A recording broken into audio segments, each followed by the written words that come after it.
নমস্কার বন্ধুরা, দীপাস কিচেনে আপনাদের সবাইকে স্বাগত। আমি ডোনাট বানাবো, তার জন্য আমি দুটো ডিম নিয়েছি, একটা ফাটিয়ে নিয়েছি আর একটা ফাটাবো।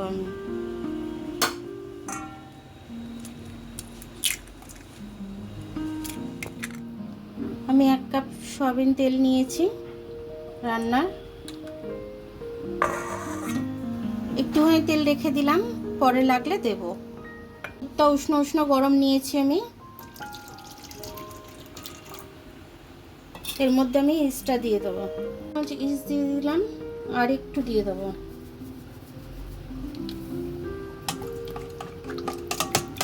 এবার এটাকে মিশিয়ে নেব। আমি চিনি দিয়ে দিলাম, যেরকম মিষ্টি খাবো সেই আন্দাজে চিনিটা আমি দিলাম।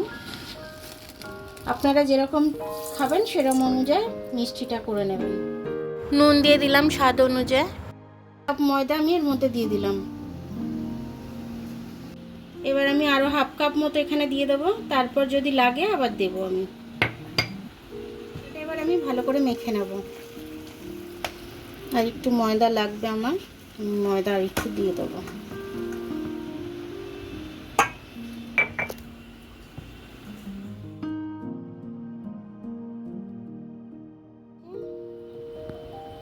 তেলটা দিয়ে আমি আবারও ভালো করে মেখে নেবো। এটা আমার ডোটা করা হয়ে গেছে।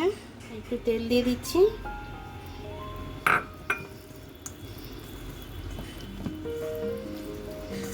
এবার এইভাবে আমি চাপা দিয়ে রেখে দেবো।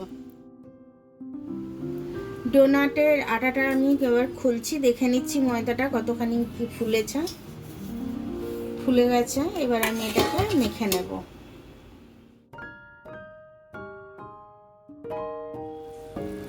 এবার এটাকে আমি আস্তে আস্তে করে ভাগ করে নেব।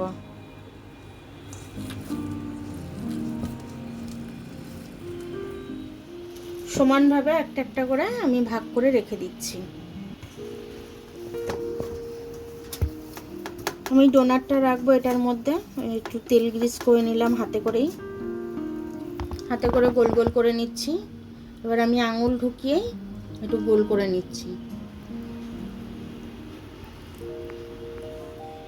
এইভাবে আমি সবকটা করে নেব। এগুলোকে আমি আরও 10 মিনিট রেস্টে রাখবো, তারপরে আমি ভাজবো। 10 মিনিট হয়ে গেছে, আরও ফুলে গেছে। এবার আমি একটা একটা করে তেলে ছেড়ে দেবো।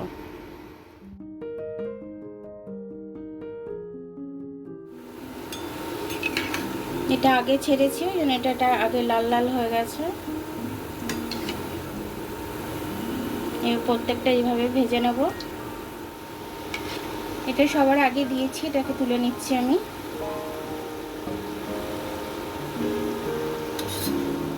বাদ বাকিগুলোকে এইভাবে লাল করেই তুলে নেব। আমি একটু সুগার পাউডার করে নিয়েছিলাম, এটার উপর দিয়ে একটু ছড়িয়ে দেবো, দেখতে সুন্দর লাগবে বলে। দেখুন বন্ধুরা, আমার ডোনাটটা তৈরি হয়ে গেছে। খুব সুন্দরভাবে হয়েছে আর ফুলেছেও খুব সুন্দর। এইভাবে আপনারা বাড়িতে বানিয়ে নেবেন, বানিয়ে নিয়ে বাচ্চাদেরকে দেবে স্বাস্থ্যকর খাবার। এটা কিন্তু বাড়িতেই খুব সুন্দরভাবে খুব শর্ট টাইমের মধ্যে হয়ে যায়।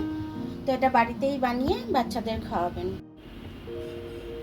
আমি একটা ছিঁড়ে দেখাচ্ছি কিরকম হয়েছে। একদম নরম হয়েছে, একদম একদম খুব সুন্দরভাবে ফুলেছে, ভেতরে জালি জালিও হয়ে গেছে। এইভাবে আপনারা ঘরে বানাবেন, বাচ্চাদেরকে দেবেন। বাচ্চা থেকে বড় সবারই টিফিনে ভালো লাগবে এরকম খেতে। আমার ভিডিওটা দেখার জন্য অনেক অনেক ধন্যবাদ। আমার ভিডিওটা যদি আপনাদের পছন্দ হয়, লাইক সাবস্ক্রাইব বেল আইকনটা একটু টিপে দেবেন। আর যদি ফেসবুক থেকে দেখেন তাহলে লাইক আর ফলোটা একটু করে দেবেন। আবার কাল দেখা হবে নতুন রেসিপির সাথে। ততক্ষণ আপনারা ভালো থাকবেন, আমি আসছি।